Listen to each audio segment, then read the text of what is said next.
Okay, well, good afternoon, everyone.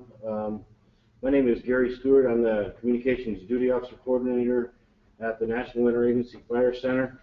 Work for the National Interagency Incident Communications Division.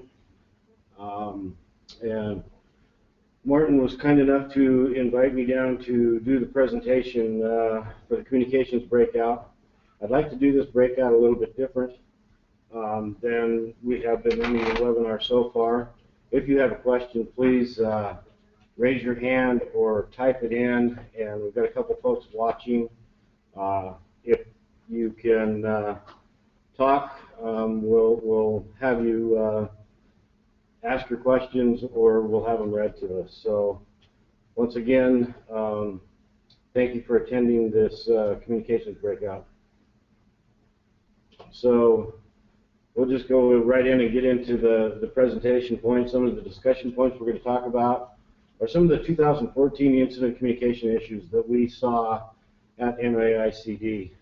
There were several last year. Frequency is one of the real big ones that I want to hit pretty hard on. We're going to talk about the 2014 National Incident Radio Support Cache and the frequency support. The NIRSC is a part of the National Interagency Incident Communication Division, NICD. So, so you've got the place where all the radios stay, that's the cache, and then the division is all the different branches that run the cache. We're going to talk about the Interagency Hotshot Crew communications. We had a safe net that was filed last year, and there's some ramifications that are going to be coming up about that, and I'd like to discuss those with you. I want to get into the AM frequency ordering process, the FM frequency ordering process, National Interoperability Fields Guide, the NIFOG. There's been a lot of questions about how we can use the UTAC and the DTAC frequencies on fires if it's a federal fire. So I'm going to cover that. I'm going to cover what a... Could I ask a question? Okay. I'm going to throw in one, Martin, here, just for everyone's edification, too. Gary's going to do a presentation to the whole group tomorrow, about an hour synopsis. So what he's covering now, his presentation, he might bring up with the group, as well as sharing some of the other things that come up during this. And sorry for the interruption. That's all right. So I'm going to cover what the Communications Duty Officer does, what the Communication Coordinator, what their position are in the field, and how they're there to help the communications folks. What some of the communications unit leader requirements are for when we're a COM coordinator or a CDO and we're asking you for inputs, why we need the information we're asking. Pre-orders and the NIRSC equipment. Want to touch bases on how pre-orders kind of affect us in the CDO office for your team pre-orders. And just a basic difference between local radio system versus the nurse radio systems. And then, of course, we'll close out and answer any additional questions. But please raise your hand. Feel free to ask any questions at any time through this presentation. So one of the big issues that we're seeing now that all of the radio used to be equipment are now marked as supplies in ROS, there seems to be a real big disconnect. When we ordered everything as equipment, it was always pushed up to the top, but now that it's supplies, it seems that it's getting buried in the pile. Everybody just thinks that it's a supply. Communications unit leaders out there, they need to really make sure that they're putting on their resource order that this is a time-sensitive equipment.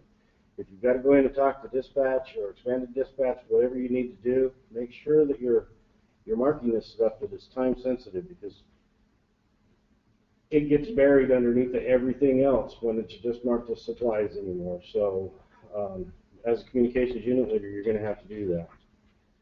The other thing is we get a lot of calls from the communications unit leaders to the CDO wanting to know where the radio equipment or supplies are located.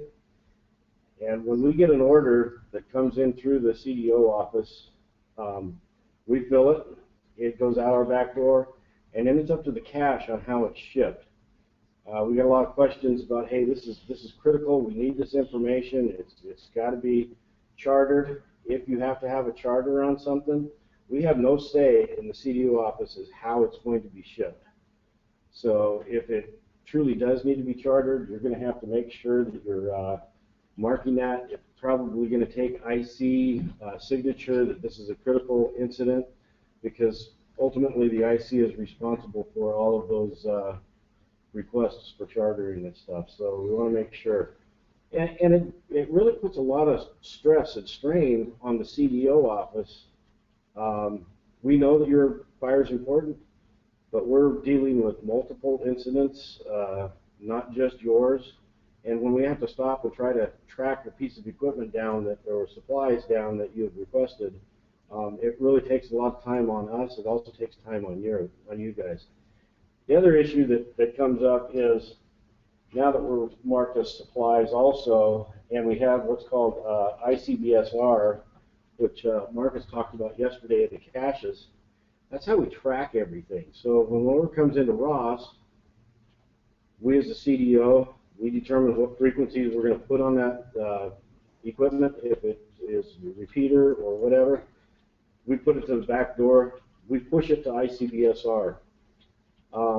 There was several incidents last year where, as they were requesting stuff, expanded dispatch also has the option to push things right straight to ICBSR. So we would get somebody from the back room would come in and say, hey, are you aware of this order? It just popped into ICBSR and we haven't seen it yet through the CDO. So that's going to have to be pulled back. We're calling the dispatch center, we're calling expanded, we're calling the commune leader, telling them, hey, they pushed it the wrong way, they've got to re-pull this back and push it up through the proper ordering system. So it goes from the ordering manager to expanded dispatch pushes up to the GAC pushes it over to Nick pushes it down to us. It cannot go right straight to ICBSR. So you might have to be doing some training with some of your folks or talking to them to make sure that they know that they can't just push it right straight to ICBSR. The other thing is temporary frequencies. Temporary frequencies, they got to be used judicially. The temporary frequencies that we utilize to support wildfires, NIFC only has 6 repeater pairs. We've got 6 tacticals. We've got 5 air-to-grounds on the VHF side. And there's some common user frequencies in there also. But anything above and beyond that is temporary frequencies. They're only authorized on a 21-day period. So when I'm requesting frequencies from the Washington office, I have to track the use of every one of those frequencies in the time frame and re-request them if they're going past the 21 days. So you got to make sure that you're using them correctly and that you're releasing them as soon as you possibly can. It gets to be a real nightmare trying to figure out, okay, I requested 6 frequencies yesterday. Today I requested 12. Tomorrow I requested 14.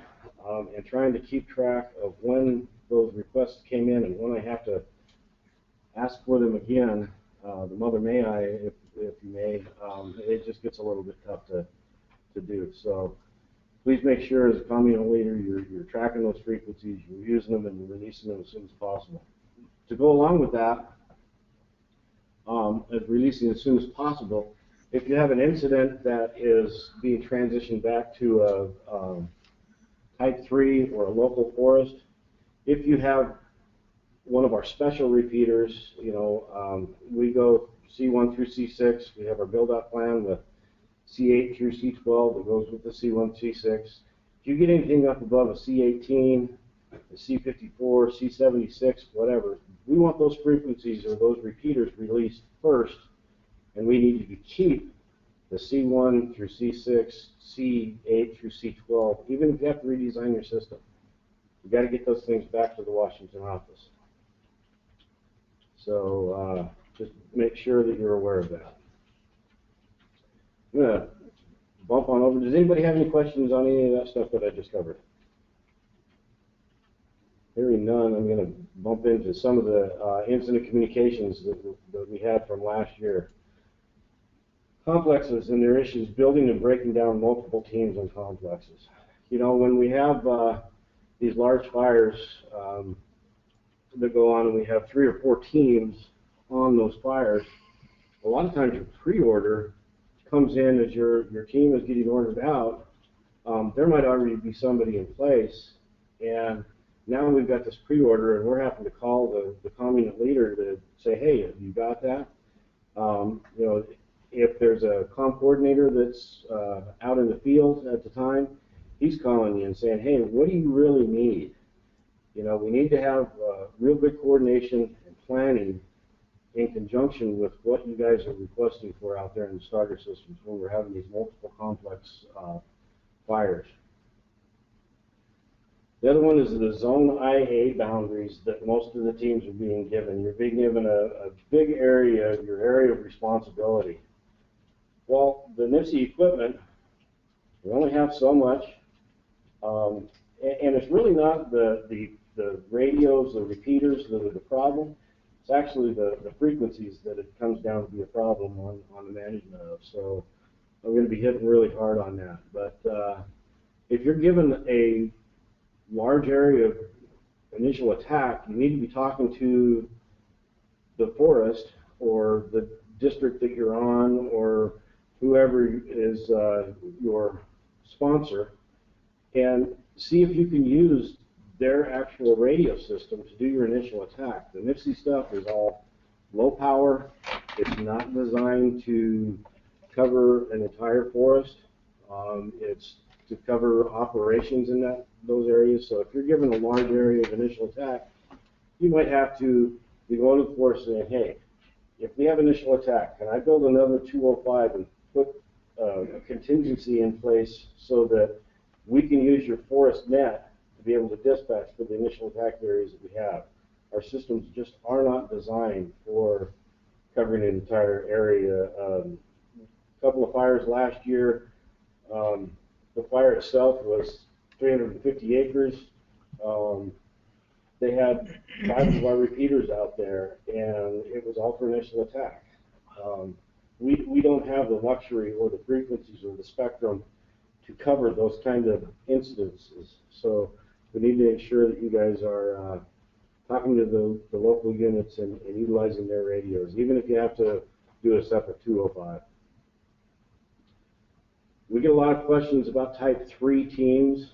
When they're going out, we need to make sure that if they're using our specialty equipment for a Type 3, a Type 4, anything other than a Type 1 or 2, that they have an NWCG qualified common leader contact assigned to the incident.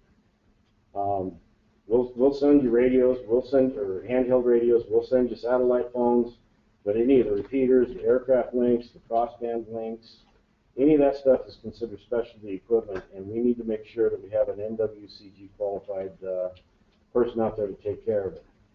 We get a lot of requests also that we might have a local forest tech that's qualified for the Type 3. But one of the issues that, and we will support those because they are qualified, but one of the issues is the forest or the district will kind of suffer, and the fire will kind of suffer because now this person is torn between his daily duties and the fire duties. So we do that, but just be aware that we're going to be questioning some of those resources that are requested for that, and we want to make sure that the fire is covered. That, you know, communications. My take on it as the CDO is 4 standing orders: lookouts, communications, escape routes, and safety zones. NAICD is the C for communications. We provide that safety net. So our take on it is that we want those Type 3s to have a qualified person there to help with any issues that might come up. Another issue is when incidents transition back to the local unit, all of the NIFC equipment should be released as soon as possible. You know, if it's a Type 3, we have no problem keeping it there, but we want to make sure that there's a qualified person to maintain retrieve, and make sure that it's all up and working. So if it's type 3 and you're leaving your radio equipment, you're going to have to be talking to the communications duty officer or the communications coordinator that's out there in the field. We're going to be requesting that we have reliable contact information in place before you guys leave. We need to know who is actually going to be responsible for that type of equipment. And again, I'm going to probably hit on this multiple times, all special repeaters should be released first. Even if you have to redesign your system to support that type 3, we've got to get those special repeaters back. When we run out of all of the USDA DOI frequency assignments for temporaries, I have to start going after what's called AGA, all government agencies, or NTIA, National Telecommunications Information Administration frequencies. And those are actually authorized on the 30-day process. I have to do a daily report to the Washington office that says where those are being used and how they're being used. So if you've got an NTIA or an AGA frequency, I'm going to be hounding you to get it back. We need those frequencies back as soon as we possibly can. So, and I don't know how true this is, but it's kind of a perception that some of the units out there try to improve the deficiencies in their systems by hanging on to the NIPSI radio equipment. Like I said, the equipment usually isn't the problem. It's the frequencies that are tied to that equipment that really causes an issue for us. Every frequency that we use generally can't be used within 150 nautical mile radius. That's how far we go out to ensure there's no interference. So, you know, we've got the equipment there. We'll work with you on redesigning the system to cover what you need, but you know, release what you have. Like I said, the temporary frequencies, we use them for air to ground, we use them for tactical, and we use them for repeater frequencies. So there's an actual guide that's put out by NTIA that tells us how we're supposed to use those frequencies. What side is the repeater input, what side is the repeater output, and what is the simplex air-to-ground tactical frequencies. So we have to kind of try to follow that, but just know that we use all of those frequencies for everything. So, and they're not always available in the same zone. So, you know, it gets to be a little bit hard, and they're all on a 21-day assignment if they're USDA DOI, 30-day assignment if they're AGA or NTIA. Federal Aviation Administration, the FAA, they provide us all of our air-to-air AM frequencies. Those are all authorized on a 30-day authorization. So there's a lot of tracking that goes on behind the scenes that you guys don't know about when we're doing this frequency management stuff. So, you know, it gets a little bit tough. So please ensure that you're using those frequencies judiciously.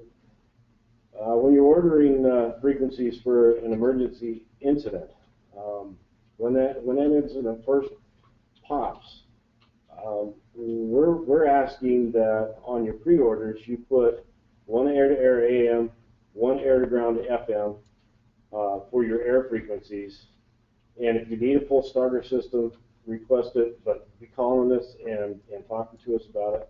Now, California, they do things a little bit different, and they have an additional air-to-air FM because of the amount of aircraft that are in the response area. So California is the only one that we supply air-to-air FMs to right now.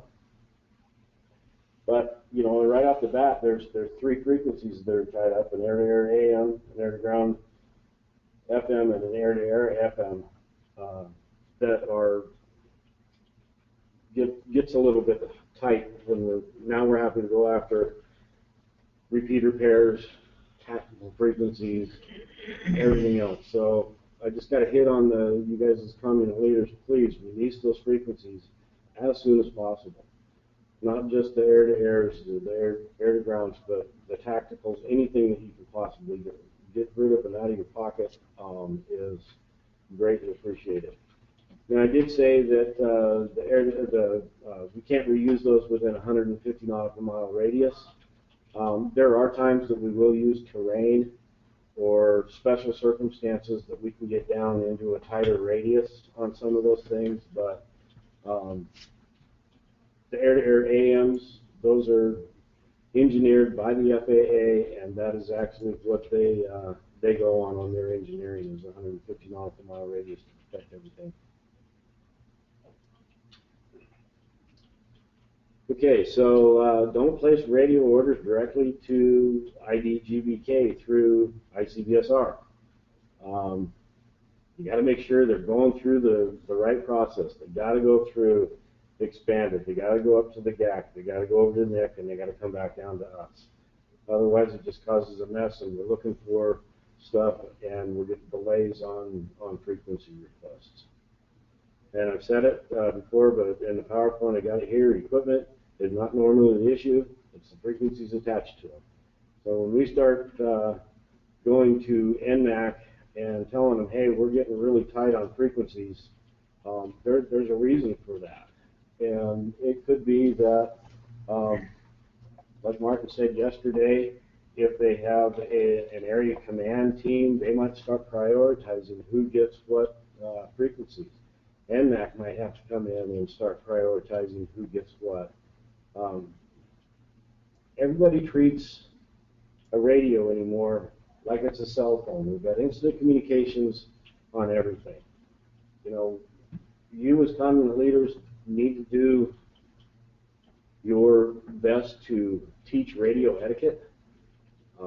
Explain to them why there isn't frequencies available. If you've got an operations chief that wants more frequencies or something and we're not giving them to them, I don't have a problem talking to them at all. None of the CDOs do, or neither do the CDOs or COM coordinators. We will explain our issues, and you know, if we have to have upper management involved in prioritizing, that's what we'll have to do. Remember, you as the community leader, you're the frequency manager on that incident, and you need to be involved in all the frequency orders. A lot of air OBDs, air operations branch directors, will place their orders in and totally bypass the community leader. If that happens, and there's a COM coordinator out in the field, or the CDO gets that order, we're going to be calling you guys as the community leader, because you need to know what frequencies are actually assigned to your incident, and we're going to be asking you, are you aware of this order? And it could cause that order to be delayed. So ensure that you're talking to your air folks. Get involved with them and ask them, what are their needs? Are you going to be ordering anything? You know, please let me order it for you. That way I don't get the calls from the CDO and your order isn't hung up. So just be aware as a community leader of it. You might even be the COMTech that has to do it, because there might not be a community leader out there yet. There's been a lot of incidents where the COMTech has gone out and all of a sudden he's the community leader. So make sure that you're talking to your air folks. Does that make perfect sense to everybody, I hope? This next slide is just a presentation of what we were working with last year, August 11th, 2014, to kind of go over some of the frequency issues. And you'll see on that map, every one of those little fires is an actual project fire that we had equipment or frequencies on that we were tracking. And just some interesting statistics for you guys to share with some of the headaches that we have in the CDO office. On the morning of August 11th, we could only build 6 starter systems. That was all we had left to build, 6 full starter systems. After that, we had 26 command repeaters, so we could do special repeaters. That wasn't an issue. We had 23 logistics repeaters for our linking capabilities or aircraft or whatever we needed. If we needed to do a law enforcement thing, we could have done those. We didn't have any 4370s. That's our aircraft links. So after those 6 starter systems were gone, we had no aircraft links. We only had 9 remote kits. We had 21 logistics radio kits and 0 command TAC radio kits. So on August 11th, we were pretty tight with the amount of equipment we had. Just on the spectrum side, we had 223 frequency assignments on 14 incidents in Northwestern Coordination Center. 223 frequencies assigned on 14 incidents. Everybody wants their frequency. They all want to be able to talk. And that's a lot of resources that are tied up just on those 14 incidents. We had 72 frequencies on 7 incidents in Northern California, and we had 56 frequencies on 8 incidents in the western part of the Northern Rockies Coordination Centers. Now, that doesn't include the tacticals. All we're talking about is the air-to-grounds, the air-to-airs, and the repeater frequencies. So, as you can see, there's quite a bit of use out there, and we need to figure out some way, and I don't know what the answer is to this. We've had multiple discussions at NAICD about how we can better manage these. We've talked to the Fire Director Steve Gage about some of the issues that we're seeing coming up. But just because we had the amount of frequencies we had, that 150 nautical mile radius really ties our hands. So, we're doing the best job we can to support you guys. We don't want to question you, but it can come to that point where we might be questioning, hey, why do you need this extra repeater? Why do you need this extra air-to-ground frequency? So as communications unit leaders, COMTechs, you might be getting those questions, and it's not because we're trying to second guess you. It's because we're getting low on resources, and we need to ensure that we're managing these resources just like they would a helicopter or a hotshot crew or anything else. Frequencies are a limited national resource. A lot of people say, well, what do you mean I'm out of frequencies? I got 200 frequencies in this radio. Look, and every one of them work. They can prove that it works, but they don't know who they might be interfering with. Every frequency we use has to have what's called a radio frequency assignment, an RFA from the National Telecommunications and Information Administration, or an FCC license if it's a state-owned frequency. So, those frequencies are reused over and over and over throughout the United States. And it becomes a real management problem. So we are going to be asking you questions, not to be mean, because we're running low. Last year, we used 1,605 frequencies. Those were temporary frequencies that we used to support wildfires nationwide. We supported 316 incidents out of our division. That includes some training, but everything that we put frequencies on, we track. So we had that many incidents that we helped support. And like I said, every available frequency that we had available to us in Washington last year, we used. There was nothing else available. I actually went to NRAC and said, hey, I'm out. I have no USDA, DOI, NTA, IA, or AGA frequencies available to me. You guys are going to have to start making a decision here. Luckily, one of our comm coordinators and our acting chief at NIICD, Mike Twaneman, had a contact with the state, the Washington DNR. They kicked up 4 frequencies, and those 4 frequencies were assigned within 3 hours after they gave them to us. I mean, I was to the point that we had absolutely nothing available. So as frequency managers, you guys on the fire, as frequency managers at the comm coordinator level, and as frequency managers at the CDO level, we're checking every one of those uses and every one of those orders that's coming in. Just be aware that we will be questioning because of some of these statistics.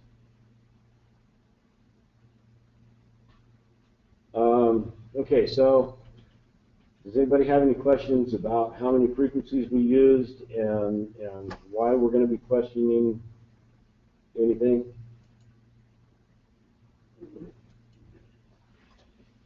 Here comes a question from John Thomas. Looks like we have a question from somebody here. Is that a written question coming in from John Thomas? Yeah, Jonathan's asking. We see year after year this level of frequency usage in storage. What is in the planning to address the need to have safe and effective COML and incidents? We all say COML is important. So how are we planning to fix this? My take on that is more training. I mean, it comes down to a training issue. There are no more resources available. We used absolutely everything that we had to support those incidents in Washington last year. And everybody wants to talk. It's got to come down to a training on radio etiquette. You know, keep things short, sweet, and simple. And other than that, I have no real answer to what the planning is. I mean, we go through every single year and check every frequency that's available. There's a nationwide database. It's called Spectrum 21, and I am in Spectrum 21 on a daily basis, checking to see if somebody has a new assignment or whatever that's taken away those resources. There really is no plan other than trying to get the word out to people and radio etiquette. It comes down to a training issue. Does that answer your question?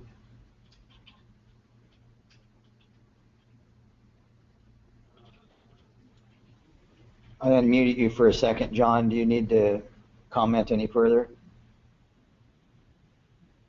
John Thomas. Going back on mute. Okay. He said no thanks, he's good. So,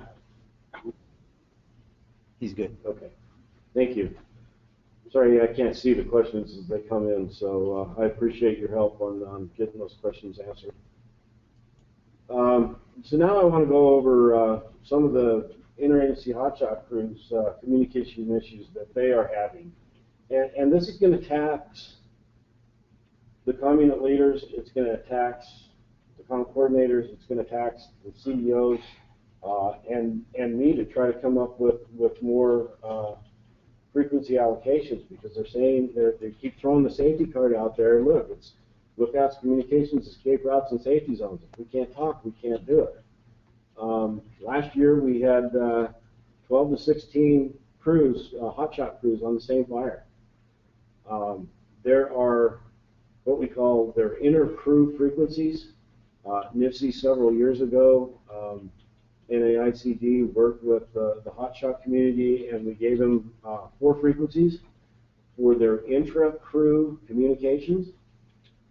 They're supposed to be used for logistical work. They're not supposed to be used for tactical operations because they're a common user frequency and they're not protected from interference. So these 16 crews, tactical frequencies were continuously in use, and so they said they had no other option but to use their inter-crew frequencies for tactical operations. They were using them for coordination of bucket drops, and because there were 16 crews, those 4 frequencies, they were still walking over top of each other. These frequencies aren't designed to be used for bucket work. They're to be used for transmission to helicopters and ground personnel. Here's a hand went up with David Murtaugh.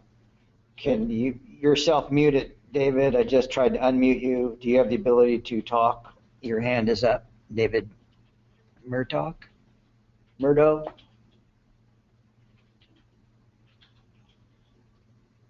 And if you can't, you can go ahead and type a question if you can't talk.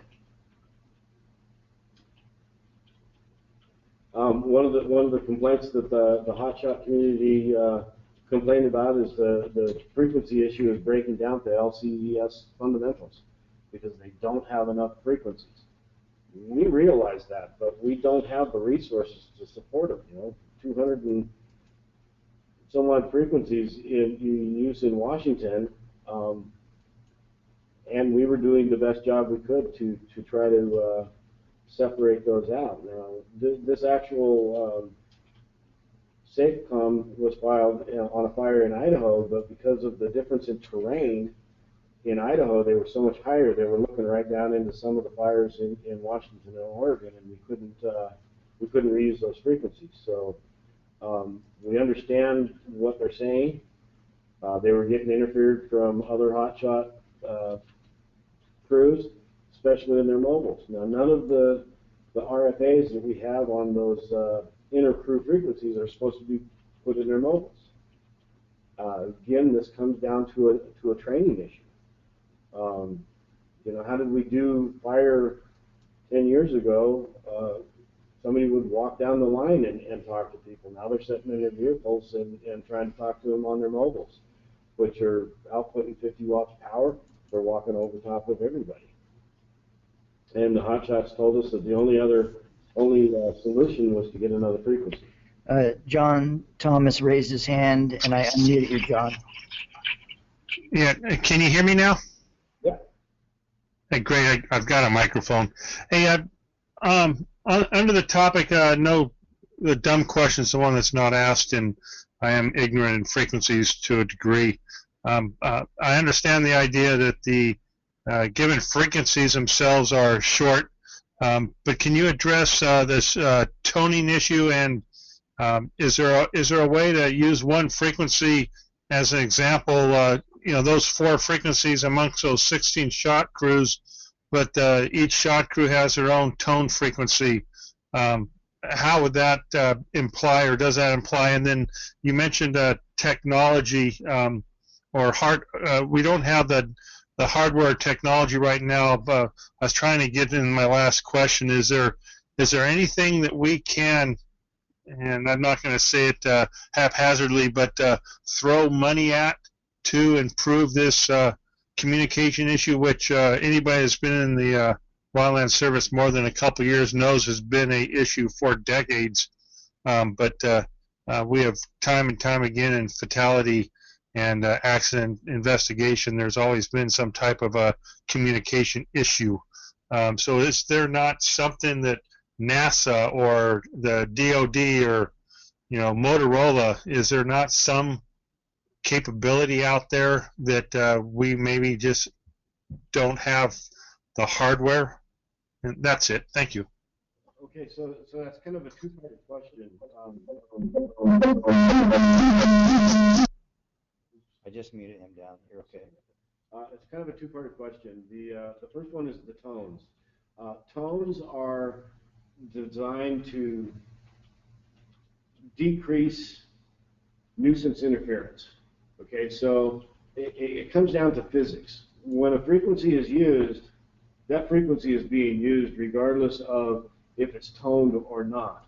If you have your radio toned and it's both on transmit and receive, then as you're transmitting, the other person has that same tone. It's like a key. It opens up that receiver and it will hear that information. But if that frequency is being used at that time within what's called the capture area, it's going to be used. You can't have two conversations going on at the same time on the same frequency. So the tones are just there to delete that nuisance interference of another crew.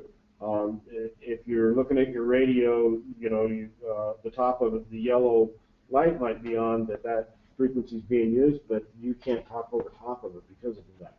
As far as money or development, there's a lot of things that are coming out. A lot of people think that the digital is going to help out, and NAC codes and talking groups. But then again, it comes down to physics. So when that frequency is being used, that frequency is being used. There's no way to really multiplex them in a radio to be able to shrink up that bandwidth. So when that bandwidth is being used, it's being used, and there's really no way to get around that I'm aware of. Now, maybe in the future there will be, but as far as I can know, the answer is no, there isn't any, because it comes down to a physics. You can't change it. And the tone guard is more commonly used in repeater frequencies, more than simplex, right? We use them a lot in the simplex. Simplex as well. Okay. Absolutely. Yes. Thanks. So did that answer your question, John? Let me unmute him again. Hold on, John. Go. Did you that answer your question, John?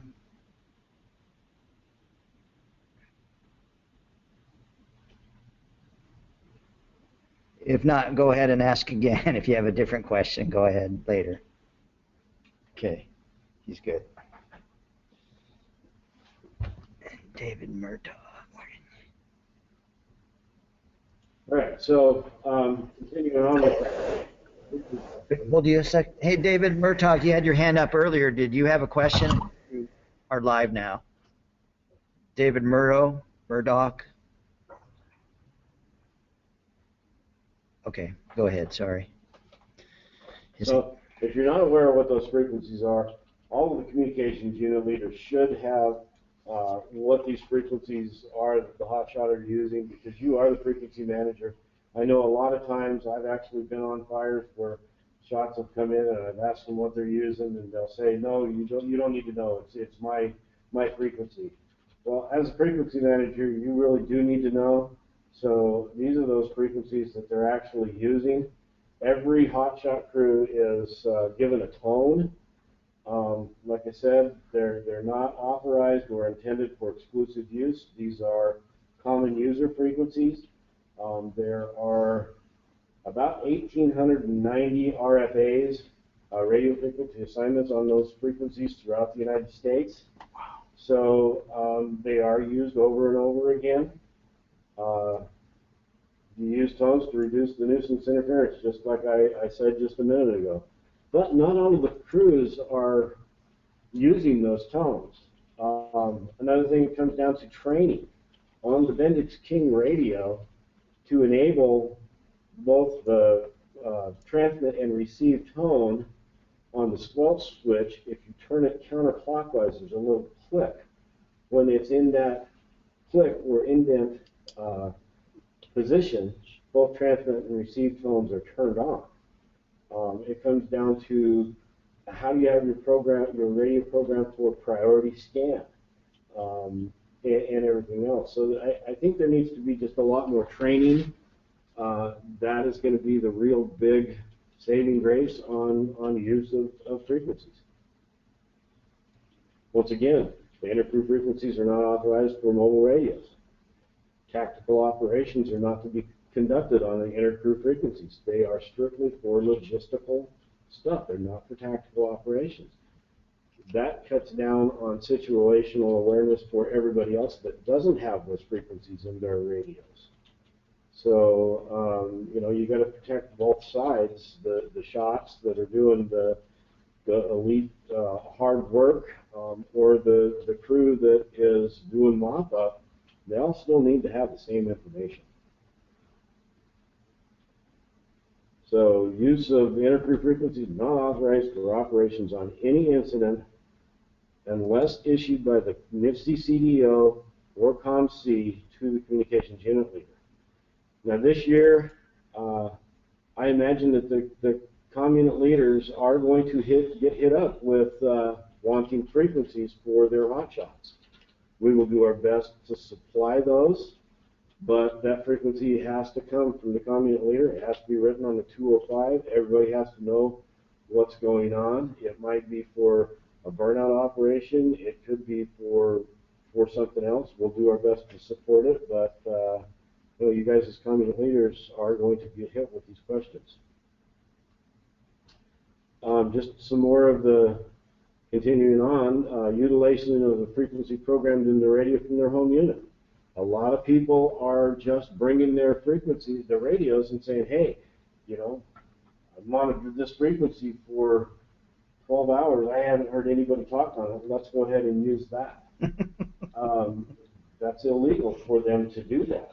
You know, the frequencies assigned on the 205 are the only ones that they are authorized to use. The only ones that the communications unit leader gives them are the only ones that they're authorized to use.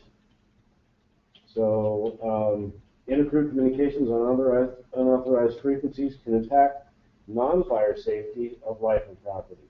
They have no idea who else might have a radio frequency assignment on that frequency. It could be law enforcement.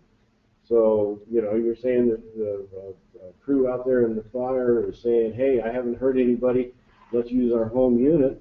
It could be a law enforcement person that hasn't talked for a while, and all of a sudden they're going out on an emergency call and they're getting interfered from the fire. We've got to make sure that we're not doing that. So as a frequency manager on that incident, as a communications unit leader, you got to make sure that you're aware of what's going on. Unauthorized frequency uses is prohibited by the National Telecommunications and Information Administration and the FCC.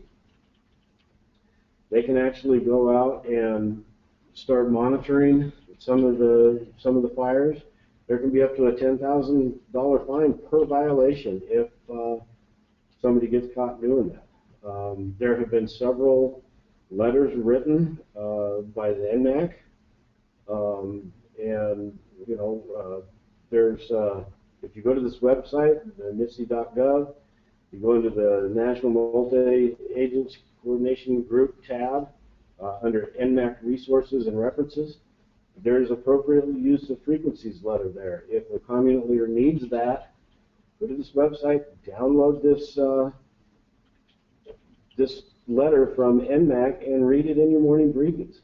And let them know that these things you can be fined.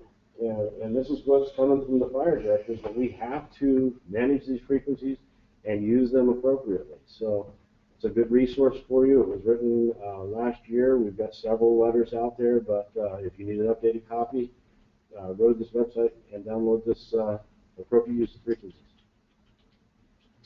There's also the two safe nets that the ICs wrote up, and you can see the response on the SafeNet on that same website. If you wanted to, there are the numbers.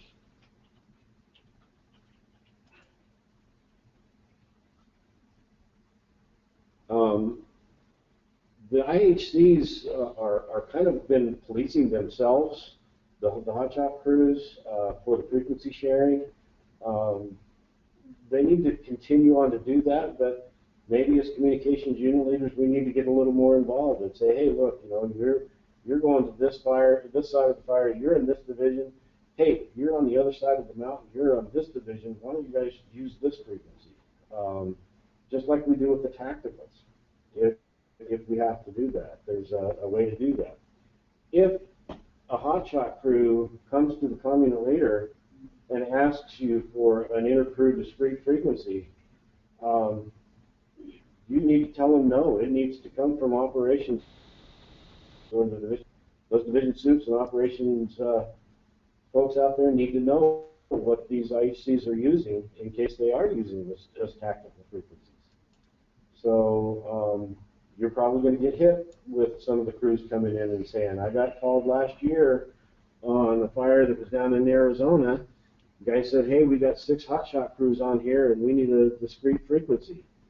And I told him I wouldn't do it because it needed to come through division or the communal leader.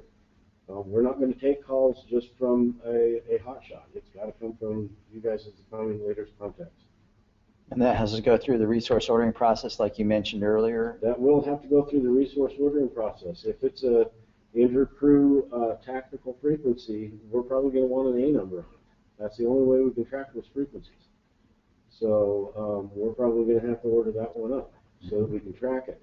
One of the reasons we need to track that is to ensure that it's released, and you know it can only be used on a, when we do our searches, 20 nautical mile radius, and it has to be released from that radio as soon as they're gone from the fire. They have to take it out of the radio.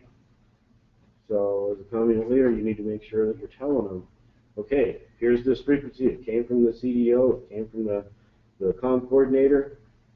It has to be released. You can only use it right here on this incident for this time, and it has to be released when you're gone.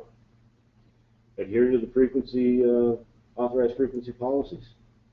You got to talk to these folks and tell them don't choose a frequency without the proper coordination, because you never know who you're going to be having a problem with, interfering with. And again, all levels of management, logistics chiefs, ICs, operations, they need to back you guys up as communications unit leaders to enforce the proper use of frequencies.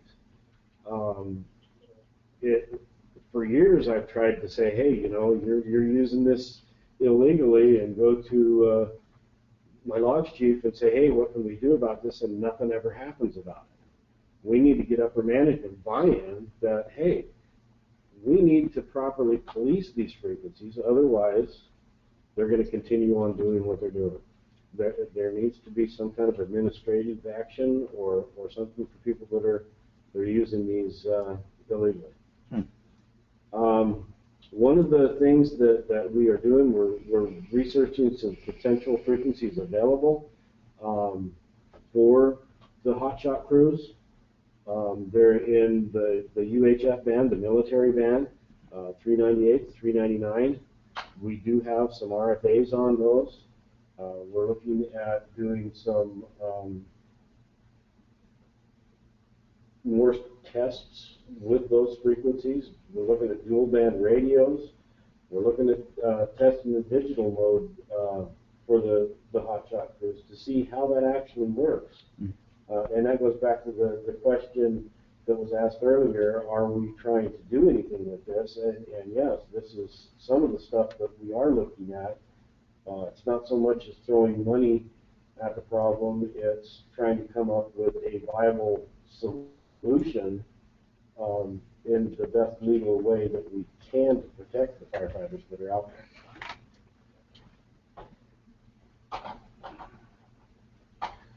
Okay, this next slide that I have up here, this is just a snapshot of the database that I run. When I'm looking for temporary frequencies, I first have to look at all of the USDA DOI allotments. And where we live for the VHF FM band is between 162 megahertz and 174 megahertz. Between that band, USDA DOI has a total of 193 frequencies that I can actually look at if they're not authorized. So I have a program that was developed at NIFC. Bob Ducart actually developed this program, and it checks every single radio frequency assignment from NTIA against what frequencies we have available. If it's black, that means that frequency has a radio frequency assignment in that zone somewhere. You know, the United States is broken up into what we call initial attack, extended attack zones. They're dispatch driven. There's 104 of them. So those 104 zones, I do a rectangle search, and I find every frequency that is in use within that area of interest. So you can see, you know, just between 162, 1625, and 174.775, there's a lot of different assignments throughout there on those frequencies. Some of them, you know, and this database that I run only tells me the potential that it might be available. There are also statewide assignments that don't show up because they don't have a latitude longitude for the transmitter.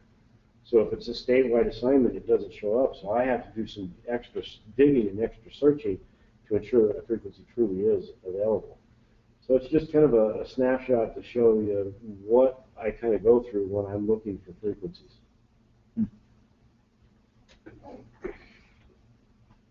My voice is getting really, really dry, and we just came back from lunch. Could we take like a 5-minute Absolutely. break?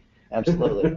So Before I get into the everyone, frequencies? hang tight. We'll Gary's going to get out for a little drink and back in 5 minutes. So I'm going to mute us here, but please stand by. He'll be back in within 5 minutes.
So you can put your listening ears on. Gary's back now. Okay, sorry for that short break, but right after lunch, I needed a short break. Thank you. All right, so we'll go into the air-to-air AM frequencies, what they're used for, how they're ordered up. Well, before I get started, does anybody have any questions from the last presentation? Let's see if there's any hands coming up yet. Nope. Looking good. Okay, it looks like we're good. So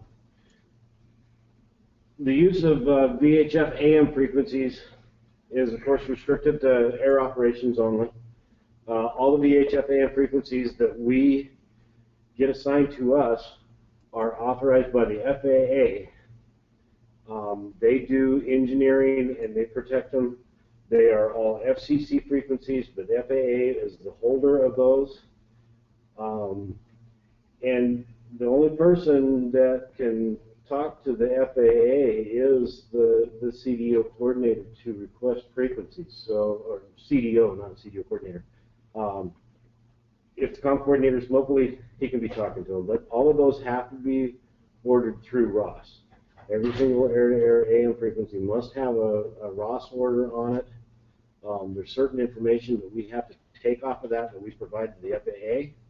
All the project fires, frequency assignment, they have to go through the CDO, the COM coordinator, and are ordered by the CDO office from the FAA. And they're lat and long specific. So when the FAA comes in and they engineer these frequencies, they take that latitude, longitude off of the resource order as the ignition point of the fire, and they engineer these frequencies to a 20 nautical mile radius with a 5,000 foot above ground level ceiling. So every one of those frequencies that's engineered has a service log.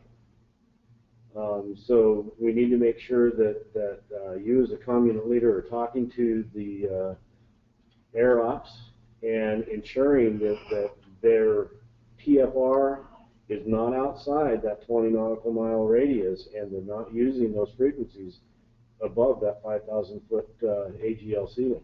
The FAA authorizes each one of these frequencies on a 30-day assignment. So, you know, it's real important to make sure that you have these. If you know that you're going to have to order air-to-air AM frequencies, make sure you're ordering them early. If you place a request, it might not make it for the next operational period, but the FAA has a very, very good track record. In the agreement we have with them, it's a 2 to 12 hour response time. Last summer, they were getting us frequencies in as little as 22 minutes. Once that frequency request hit the CDO, these guys were responding really, really quick. They're a great bunch of people to work for or work with.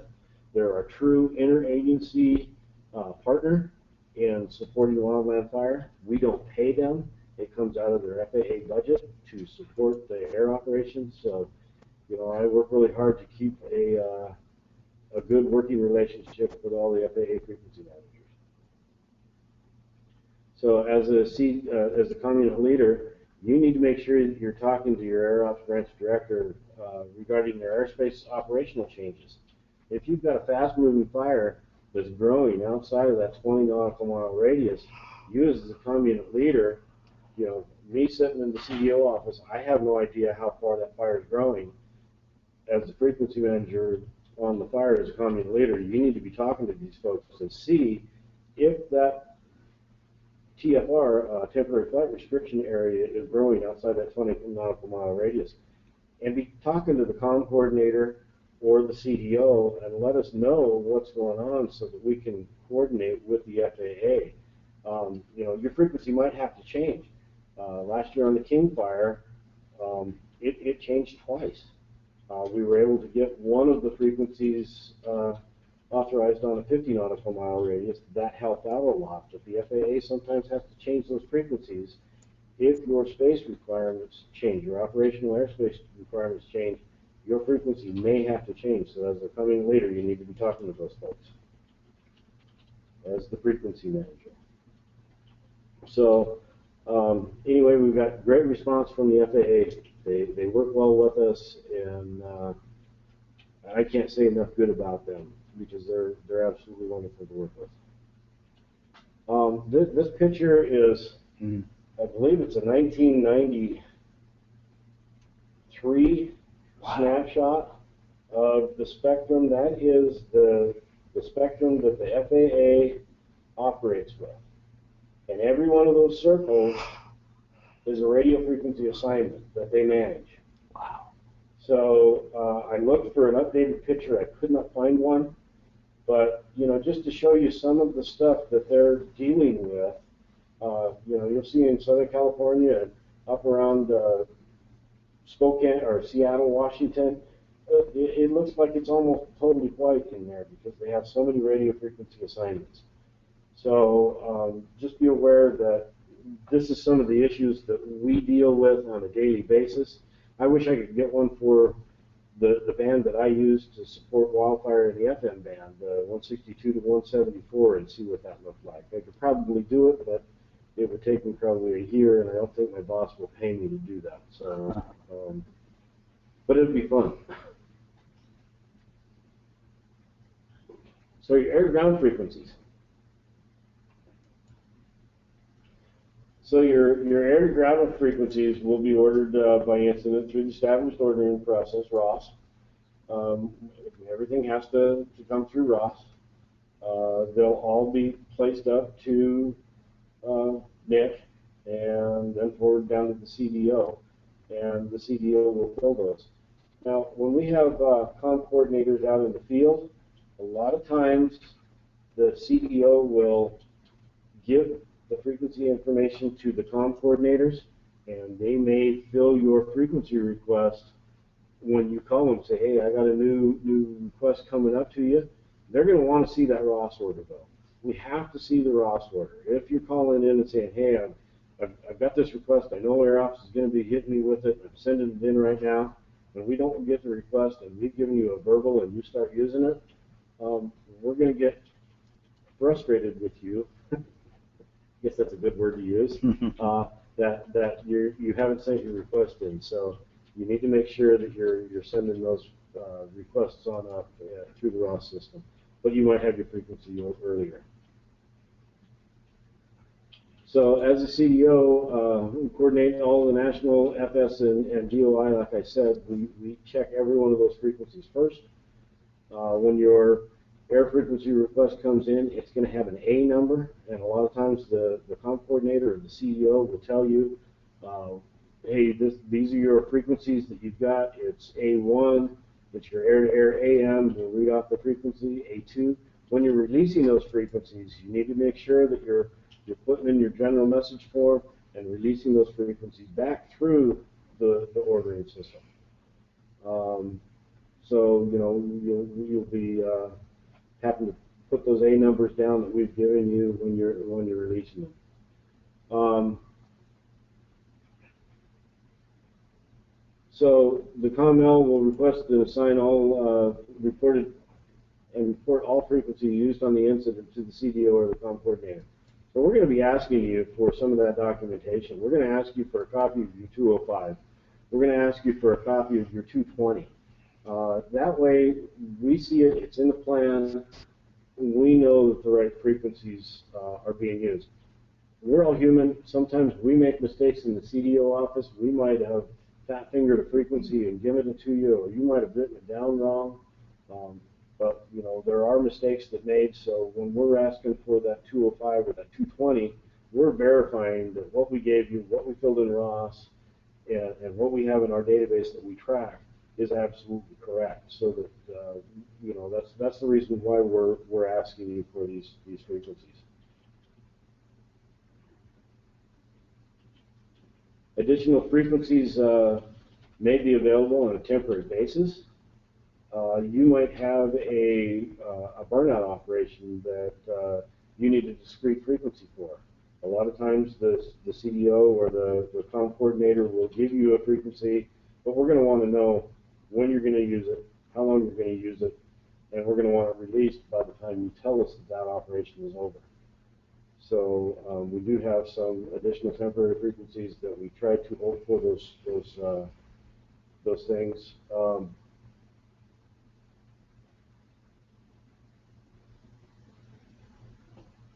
Okay, so you know the frequency management part of it gets to be pretty crazy in there. All we can actually request some additional frequencies from the spectrum managers at the Washington office. Those are the NTIA, the AGAs, but we have to be out of every single USDA DOI frequency first.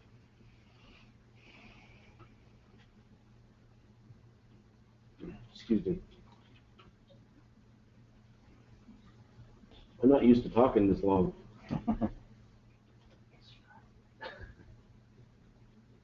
if one of the normal frequencies became available subsequent to getting the temporary one, would you then sometimes make them switch out to No, go back? we will not make you switch a frequency unless we're notified from the Washington office. Okay. And since I've been the CDO coordinator, that has never happened. We will hit you up and ask you, hey, are you done with that frequency? You know, you've got 3 air-to-air FMs, you've got 3 air-to-air AMs, you've got 6 air-to-grounds. Can we kick one of those loose? Right.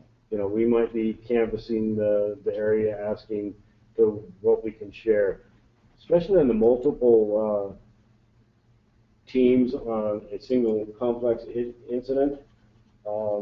We are going to be requesting, you know, a lot of that shared frequencies. I know we had an issue last year on one fire where one team had 6 air-to-grounds, another team came in, we didn't have anything we could give them, and Air Ops didn't want to kick loose any of their frequencies, and what was said to them was, well, how would you feel if you were that team coming in and you didn't have anything, and you know, and they kicked loose some frequencies. So, you know, we are going to be talking to you on the shared basis of these frequencies because they are such a limited resource. Mm-hmm. Like I said, the assigned frequencies should be released immediately after the incident is turned over to the local jurisdiction or agency. And coordination and approval is required by the COMC or the CDO if the frequencies be utilized after the transition. So if you're going back down to a local unit and the local unit wants to keep frequencies, whether it be repeaters or air-to-grounds or air-to-airs or tacticals, you need to be talking to the CDO or the comm coordinator just to let us know so that we can ensure that, that those frequencies are still going to be authorized. Assigned frequencies are not to be moved or transferred from one incident to another without the proper coordination. We've had several incidents where a dispatch center has said, well, you gave me this air-to-ground for this fire, and this other fire over here needs it, and they'll take it and grab it and assign it to another fire. And that is not appropriate. Each one of those is engineered on a 150 nautical mile radius, and you might be only moving at 20 miles, but that might put you into a situation where you could be interfering with someone else. So if you're a commune leader and you're moving your fire, or your fire's gone out and you've got a starter system, or you know you ordered your starter system as a pre-order, and you get there and the fire's gone and another fire's broken just down the road, we might let you take that 4390 with you. We might not. It's going to be frequency dependent. That's how all of our decisions are made, is on what frequencies are available and where we can use them at. So it's not an equipment issue, it's a frequency issue. So we're not being mean when we tell you no, send it back to Boise, we'll send you another one. We're doing it for a reason, because that frequency could interfere with someone else.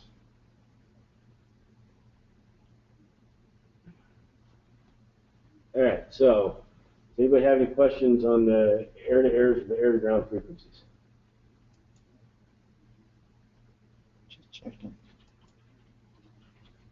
I got Martin checking to see if there's any hand raised. Nope. Nope. Looks Okay, good to so go. good. So the next section I want to kind of cover is the night fog channel programming and use. Now I'm not 100% up on the night fog. The night fog was developed by Ross Merlin. I think he's DHS. I think when he first started it was FCC. But you know, every frequency is coordinated either by NTIA, who governs all of the federal frequencies, or the FCC, who governs all of the non-federal, the state, the local entities. So there's 2 different entities that we have, and there's what's called the VTAC and the UTAC frequencies. All of these are in the NIFOG channel plan. This subject was asked for me to touch on this. I want to make sure that I put the disclaimer that the NIFOG, which is the National Interoperability Field Operations Guide, is not a directive and does not establish any authority to program or use any radio frequency channel listed in its pages. It is a technical reference only, and it has been compiled from the NTIA and FCC directives into a single document so it can be available to planners and technicians as a guide only. Specific NTIA and FCC rules and processes must be followed to gain authority to use any channel listed in the NIFOG. Once again, I got to stress that this is not a directive and it does not establish any authority to program or use any of the radio frequencies listed in the NIFOG. And I am not a master on the NIFOG. So the Forest Service has established authorization through the NTIA for many of the federal and non-federal radio channels listed. The following guidance can be followed in regards to programming the use of the radio channels,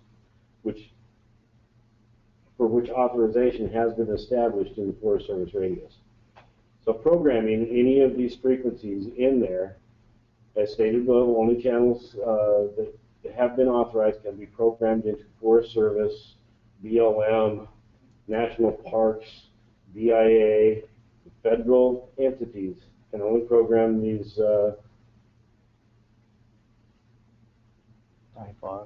can only program these radios in here, or these frequencies in their radios. So, and it's established through these agreements that we have in place.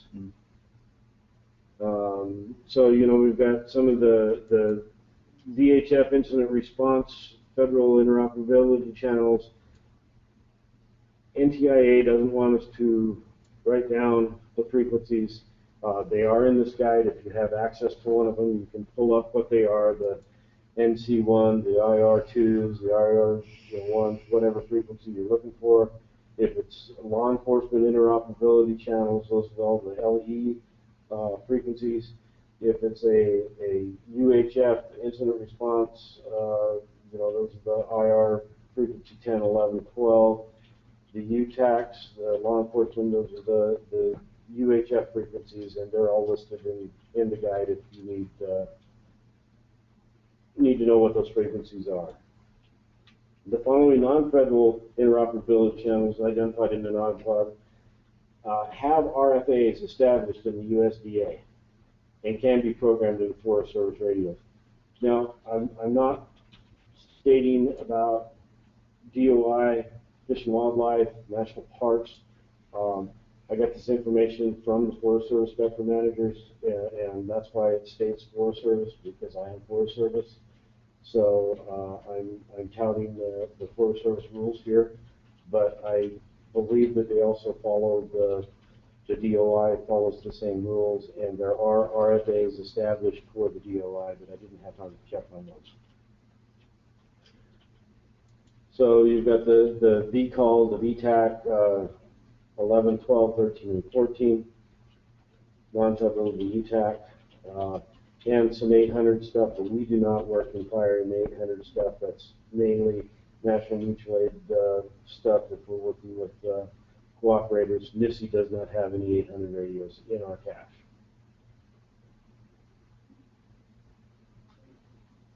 All of the channels in the NIFOG are identified for emergency planning and for emergency communications for use in a disaster response. FCC rules and NTIA rules for interoperability should be followed and are included in the NIFOG. So all of these rules are actually in the NIFOG, but we can take them and use them. Now, one of the things on the VTAC and the UTAC channels, those are for interoperability between a federal and a state entity. As federal employees or a federal fire, we cannot program those frequencies into our radios unless a state entity is on that fire and invites us. So we have to be doing interoperability with that state entity to be able to use those frequencies.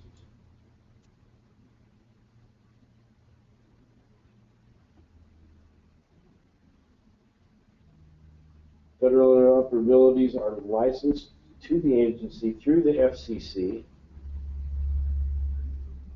May be used at the discretion of the disaster response entities. So we have to have somebody from the state and somebody from the feds. There's rules and regulations in the NTIA manual that state how we can be used in those. If we want to check out the NTIA manual, you can. You can go to 4.3.16, and it talks about what those uses and conditions are for the NIFOG. They're also listed on page 20 and 22 in the NIFOG itself.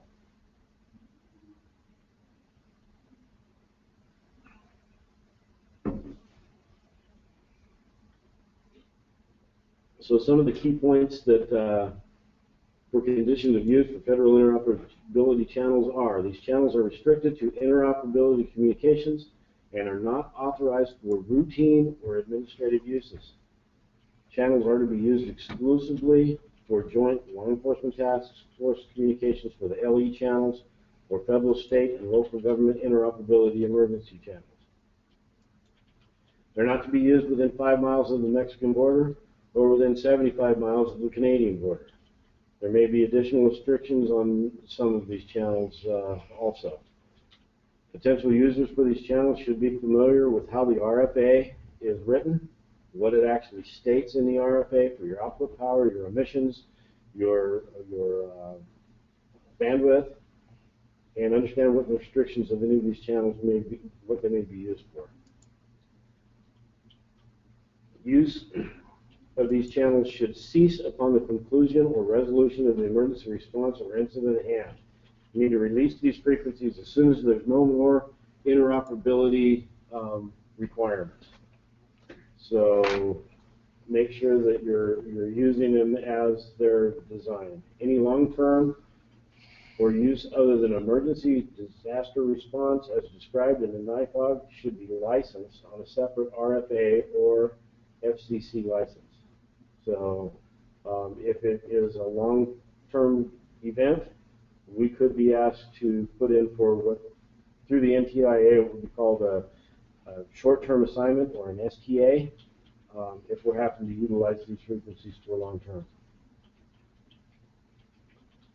Non-federal interoperability channels can be used by federal users when it is necessary to communicate with non-federal users when it is directly related to an emergency at hand. So, and we have to be invited. You can't just grab them because of an emergency. There has to be non-federal and there has to be federal users on the same incident to be able to utilize these frequencies.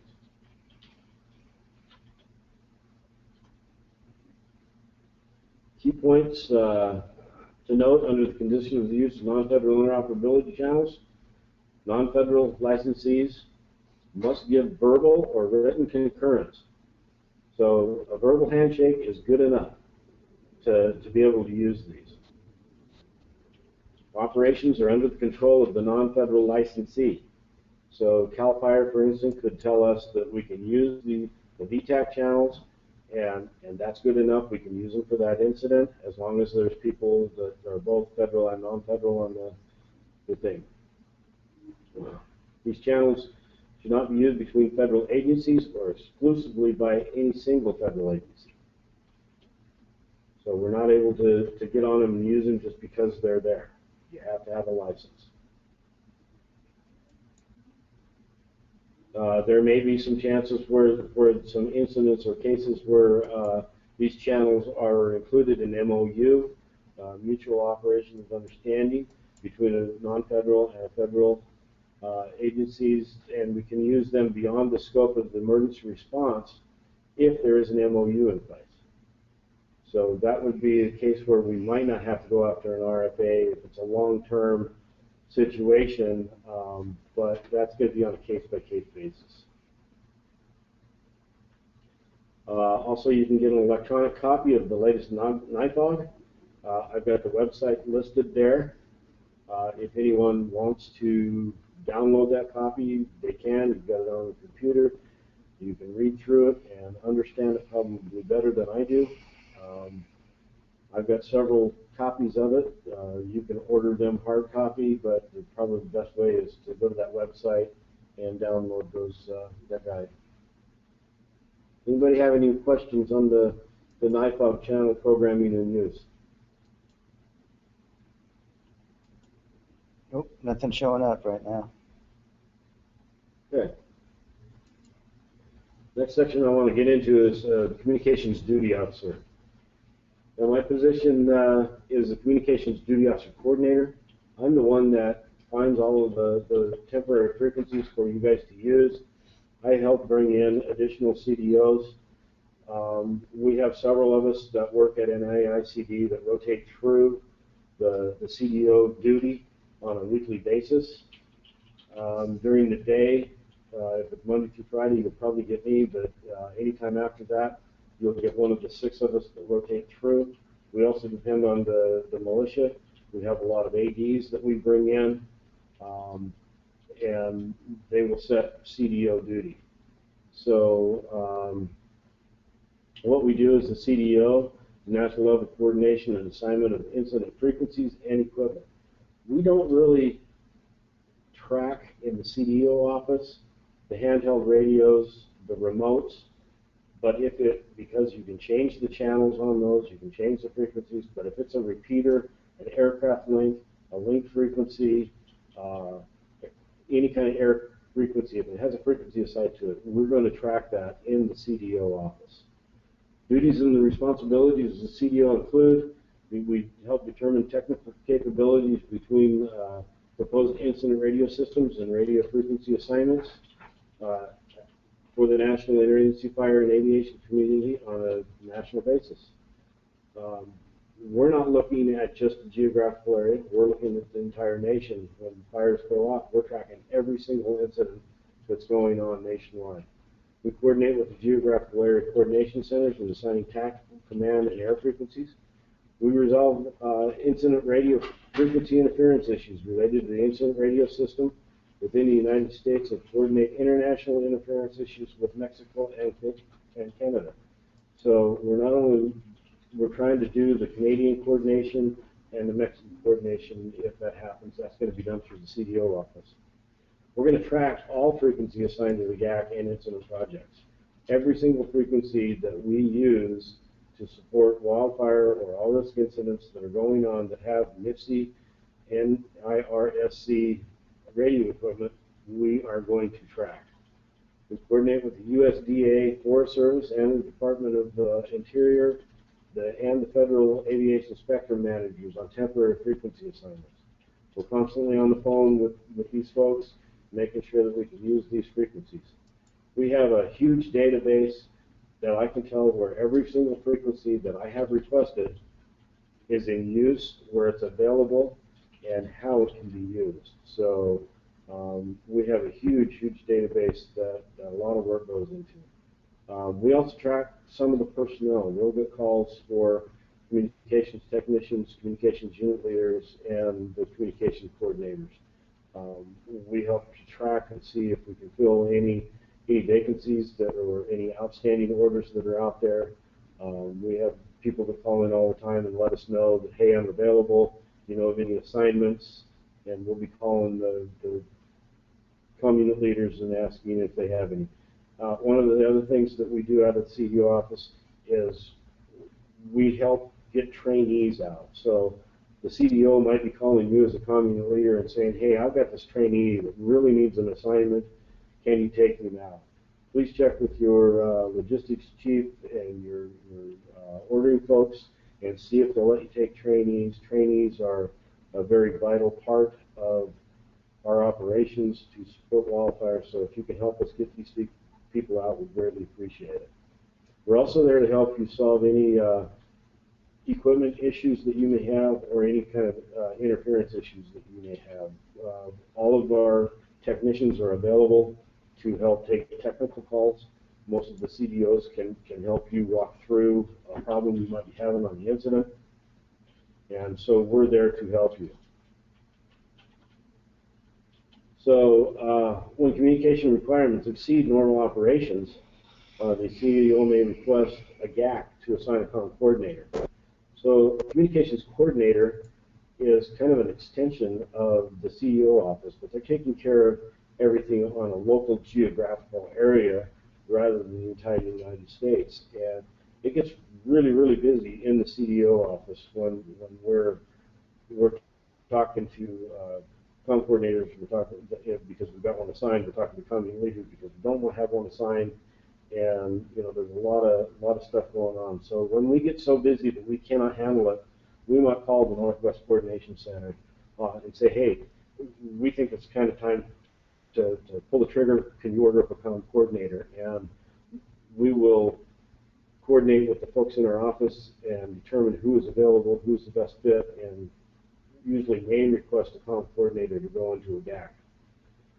So what the communications coordinator's duties and responsibilities are, they manage and the allocation of communication resources at the geographical level, where the CDO is doing it on a national, they're doing it on a geographical area, and it really helps out because these folks can sit down at that GAC and they know exactly what's going on. Now they will get deeper into tracking your radio kits, your 4381s, or UHF radios, your remotes.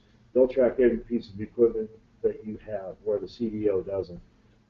They will do a report every single night, send it to the CDO to ensure that the CDO database matches what the COM coordinators have in their geographical area, because when they leave, it all falls back to the CDO, so we need to make sure that our databases mirror each other exactly. So they're going to manage the frequency resources on all the incidents under their assigned jurisdiction. They're going to maintain an accurate inventory of all communications equipment, frequencies, and personnel assigned to the incidents under their control. They're going to keep current on availability of communication resources. Thanks, Jim. You can tell my voice is starting to go.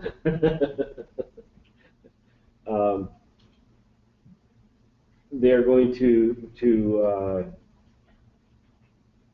keep current on available communications resources and future geographical area or national requirements. So they're going to be talking, if there's a COM coordinator out there in Northwest, they're going to be talking, and we have a COM coordinator in North Ops, those guys are going to be talking and seeing what their future needs are and see what fires are doing, how they're might be interfering, and there's a lot of coordination that goes on between those folks and the CDO. So they'll also be able to provide problem-solving recommendations and advices on communication issues. They'll help you with your system design if you need to. They'll be working with the area command teams. If there's an area command team in the area, they will be sitting down with the area command teams and telling them what we have available so that the area command teams can prioritize things. Yesterday, Martin said that area commands might get involved in the frequency management of it. It's more of the asset coordination rather than the frequency management. Yeah. So they'll be working if there's complex going on. They'll be talking to all the common leaders on a complex or a single incident. It doesn't matter.